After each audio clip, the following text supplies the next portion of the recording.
tahu kenapa Islam di Indonesia berkembang dengan demikian pesatnya, sehingga kita menjadi negara kaum muslimin dengan jumlah terbanyak di dunia. Lebih dari 200 juta umat Islam di sini.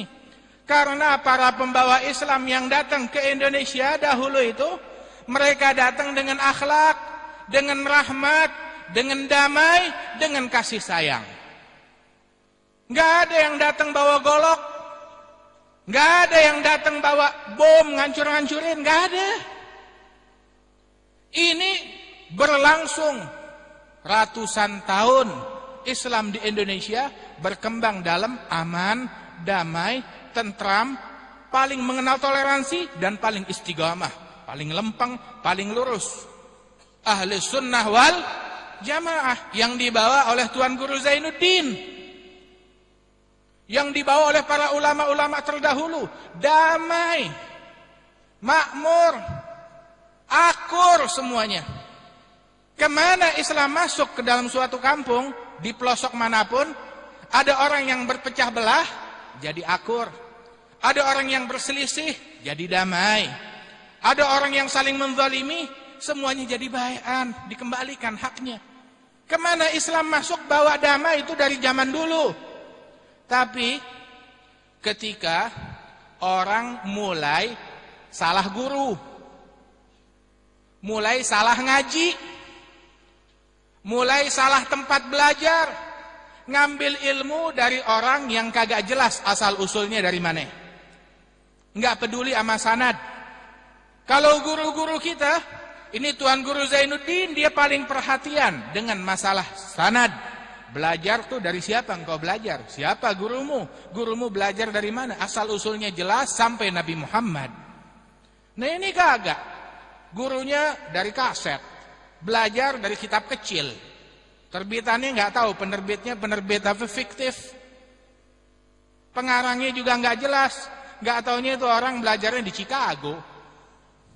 Belajar Islam dari orang kafir. Sehingga timbul pemahaman yang salah dalam Islam. Mereka ngambil hadis atau ayat kulitnya doang. Padahal Al-Quran datang bukan hanya tulisannya aja yang datang, akan tetapi turun itu Al-Quran berikut pemahamannya, penjelasannya dibawa oleh Nabi Muhammad sallallahu alaihi wasallam. Nah ini yang namanya sanad, silsilah, asal usulnya dari mana. Nah karena orang belajar ya, sembarangan, pemahamannya tentang Islam asal-asalan, ketika hal semacam ini mulai banyak terjadi, penyimpangan mulai banyak menyebar di mana-mana. Orang salah kaprah tentang Islam. Ayo sebarin bom di mana aja dengan atas nama jihad, dengan atas nama Islam, masuk surga. Astagfirullahaladzim, enggak sembarangan begitu. Rasul bilang di dalam hadis, man adza zimmiyan faqad adzani. Yang mengganggu orang kafir zimmi yang dilindungi oleh negara, maka berarti dia telah mengganggu saya. Dalam riwayat yang membunuh mereka enggak masuk surga, kata Rasulullah sallallahu alaihi wasallam. Dikiranya masuk surga apa? Kagak. Ada aturannya. Rasul bilang dalam hadis yang lain, rubba gatilin baina saffain Allahu alam biniyati. Barangkali orang yang terbunuh mati syahid di dalam peperangan yang memang udah jelas-jelas itu jihad. Ada orang terbunuh, itu salah seorang sahabat nyeletuk, wah beruntung nih orang masuk surga. Belum tentu, kata Rasulullah. Rasul bilang kalimat ini, rubba gatilin baina saffain Allahu alam biniyati.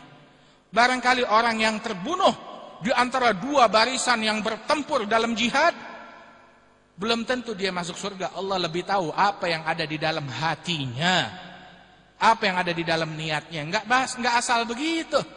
Ada aturan, ada undang-undang, ada hukum di dalam agama Islam ini. Enggak sembarangan, kekacauan menebar di mana-mana. Jihad intinya adalah kata Nabi Muhammad, li'ila kalimatillah, untuk meninggikan kalimat Allah.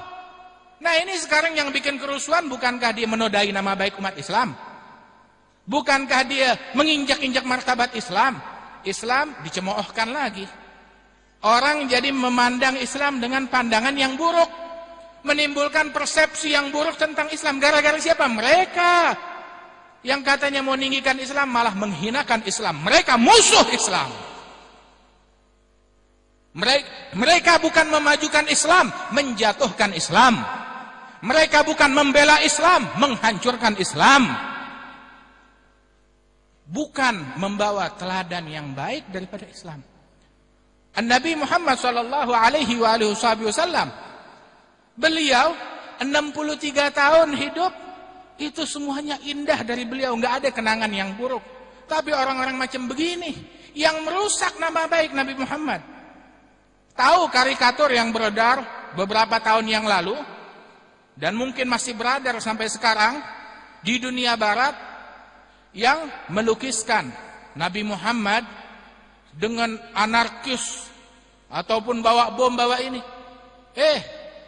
Orang-orang Islam yang salah kaprah inilah yang melukis Nabi Muhammad semacam itu. Mereka yang menanamkan di pikiran orang-orang yang ada di dunia ini, kalau Rasulullah tuh suka menteror, Rasulullah kesannya jahat, Rasulullah membawa kerusuhan dan tidak membawa kedamaian. Nah itu kan namanya menjatuhkan Islam. Tetapi Muslim yang sejati tahu, kita nggak usah bingung harus kemana. Ikutin guru-guru kita, ulama kita. Ikutin Tuan Guru Zainuddin. Ikutin para ulama-ulama terdahulu. Jalan mereka ratusan tahun di Indonesia nggak pernah bikin rusuh. Baru ketika masuk aliran yang macem-macem, aliran yang menyimpang, yang gampang ngafirin orang, yang gampang ayo korbanin semua orang demi maksud ambisi tujuan kita. Nah, timbul aliran macam begitu. Itu juga baru beberapa belas tahun terakhir aja. Baru 10-12 tahun terakhir. Sebelumnya nggak pernah ada hal macam begini. Kenapa? Sebab orang udah kurang peduli. Belajar dari mana? Ngaji kemana? Nyari ustadz yang benar, dia nggak peduli. Yang dia pikirkan cari kerjaan yang bagus. Tapi cari pendidikan yang bagus, itu tidak dia pedulikan. Ibn Sirin bilang, inna hadzal ilma dinun falyanzur ahadukum amman ya'khudh dinah. Ilmu agama Islam ini adalah agama. Lihat-lihat dia ngambil ilmu ini dari mana, ngambil agama ini dari mana. Laula sanad lagala man sya' bima sya'. Kalau bukan karena sanad, nah orang bakalan ngomong seenak perutnya, semaunya dia. Akan tetapi harus ada sumbernya, harus ada asal usulnya.